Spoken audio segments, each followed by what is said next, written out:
Welcome back to Coworker Radio, a show for the modern entrepreneur featuring company founders and also our special segment each week with Ask John.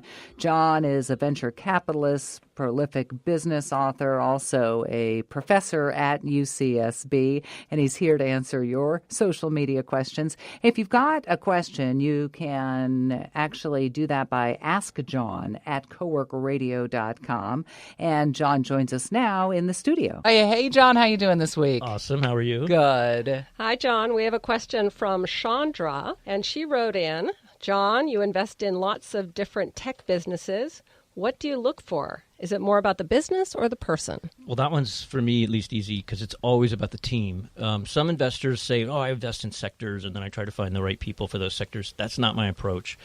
Certainly, I have sectors I like, and then I know something about, and I'm going to invest in those sectors. But it's team first, and second and third as well. I look at it like this: a great team can turn chicken bleep into chicken salad. I mean, they can take a bad situation. They can take a market that shifts on them, a competitor that maybe outplays them in the short term. They can take those challenges and they can work with them and still come out with a success. And I've seen that happen where even if it's just an acqui-hire where they sell their company, for a modest amount of money, they don't go out of business. They don't lose their money for their investors. It really does come down to the team, because a mediocre team can take a great opportunity and come out with a terrible outcome. Because even though everything's going in their favor, they just don't have the tools or the tenacity or perseverance or whatever it is. But you're not saying if somebody is a friend and you know them very well and like them, they come to you with a business idea and you just think they're a solid, great person, that you're necessarily going to invest just because you like them as a person, right? Absolutely, right. And actually, it's difficult. I become friends with my CEOs. I absolutely become friends with them. I'm typically one of the first institutional investors, so I'm on the board from the beginning, often helping them ideate the concepts. But that's a double-edged sword. I mean, sometimes being somebody's friend on a board, it's harder for me to help them make tough decisions, and I struggle with that as a board member and as an investor. So what I look for are when I bring on subsequent investors, I try to find somebody that will offset that weakness of mine, which is not that they're unfriendly to the founder, but maybe they have a bit more of a financial edge to them and less of sort of the entrepreneur-friendly edge that I typically have. I would assume you first see the business plan and then meet the person. So do you insist on meeting the entire team? No, but we want to meet what we call the core team or the founding team. And it's very interesting. I just had this conversation with some Techstar folks going through the LA Techstar program. What we like to do is have usually the CTO or the head of engineering, maybe the head of marketing, head of sales. Some of these teams aren't fully formed, so you're not going to have the whole group. But I like to see them with the CEO/founder so I can see how he or she interacts with their team. So we see different things. So let's say I've got 3 people that are on the team and then the CEO founder.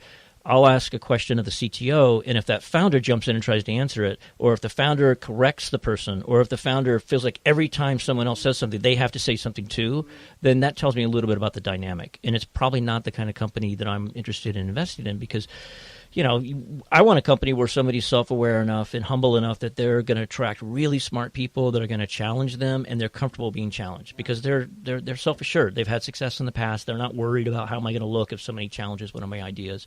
And so we get to see that in sort of a microcosm when we do bring all of the folks together. That is such an interesting observation. Have you ever gone to a presentation where you're almost sold on the product beforehand, and then you meet the team and you're like, not going to work? The product could, but the team doesn't? Yes, absolutely. So that's happened more than once, and sometimes I try to not get my hopes up too high. I try to keep my expectations kind of modulated, but it has happened where I think, I'll tell my wife the night before, like, I'm meeting with this team and they're doing this thing and it sounds so awesome, and then I meet the people and I'm like, and they're not going to get it done. But again, it's the team. Again, it's like Match.com, yeah. There is no shortage of good ideas. So a good idea in $7.50 will get you a latte, right? I mean, there's just no value in a good idea. Sure. There's a million of them. You and I, the 3 of us could sit here and in 10 minutes we could come up with 20 great ideas. But it's the who are the people that are going to turn those ideas into something? They have to execute on those ideas and make them something valuable. And that's the unknown. When I sit across from someone, I don't really know for sure. So I have to look at, has this team worked together before? And do they achieve success in a similar field together? That helps me tremendously because if it is a serially successful team, I have reduced that risk of So the organ being rejected by the host. What happens sometimes is, let's say I meet you two and you're really excited founders and you're super capable and I buy into your vision, and then you hire that third person and it doesn't gel. Well, now we have founder issues, and you're mad at her, and he's mad at you, and I become a therapist, which I do become often with these young companies. But we end up spending a lot of cycles on personality and the way people interact, and small companies don't have time for that. They absolutely don't. Yeah, you mentioned that you give seed money a lot. Mm-hmm. What would be the typical time, like before you decide, you are first introduced to the idea? I'm sure it's different every time, but how long do you really take before you decide, I'm going to invest in this? So it does vary. We're pretty methodical. We feel like if someone else wants to jump in and preempt the investment with their money, go ahead. I mean, there's so many great investments out there. We don't feel intimidated that we have to make this one or else we're going to miss out. So we're pretty methodical, and it is a bit like a relationship. Any type of relationship, we have to really know that other person, and we want them to know us. I've been deals that I've been in 12 years. I mean, these things can go on and on and on. And it's like people say, oh, it's like a marriage. And I'm like, no, you can get divorced when you're married. Not that I am. I'm not divorced. I love you, Karen. No, but you can get divorced. And so that analogy breaks down. Whereas I always say that an investor is like a sibling or a parent. You can't divorce your brother or sister, right? You go to Thanksgiving, they are who they are. It's a pain, but you still go to Thanksgiving every year. It's a bit more of that relationship. It's very difficult to get an investor out of your company once they're in. So be careful either way with people and with the business concept. We hope that answered your question. If you have questions for John, please email him. AskJohn@coworkradio.com. And John, we'll see you next week. Thank you, John. Always fascinating and educational.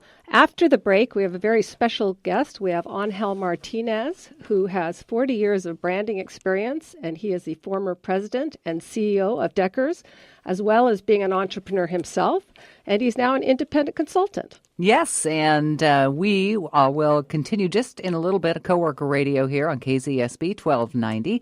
Catherine Raymock along with Jane Walker-Wood, and we do want to thank Impact Hub Santa Barbara. Do remember, for a limited time, mention Coworker Radio and receive 10% off a 6-month membership. We will be back with Angel Martinez right after the break.